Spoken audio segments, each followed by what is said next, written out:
Ներկայացված նախագծերի փաթեթով առաջարկում ենք փոփոխություններ կատարել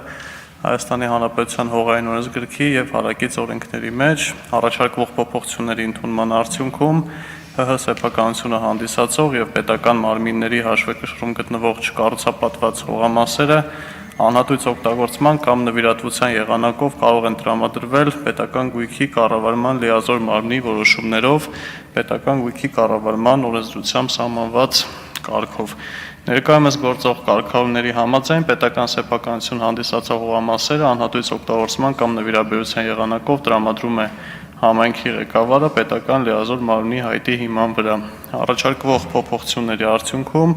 կհստակեցվեն հողերի օգտագործման բնագավառում կառավարության և համայնքների լիազորությունները, գործընթացները կպարզեցվեն և կկրճատվեն որոշումների ընդունման և իրականացման վրա ծախսվող ժամանակային և վարչական ռեսուրսները։ Պարզեցված ընթացակարգի շնորհիվ հնարավորություն կստեղծվի մեծացնել համայնքներում կրթական և սոցիալական ենթակառուցվածքների ստեղծման ուղղությամբ կառավարության և այլ կազմակերպությունների համագործակցությունը։ Խնդրում եմ հաստատել։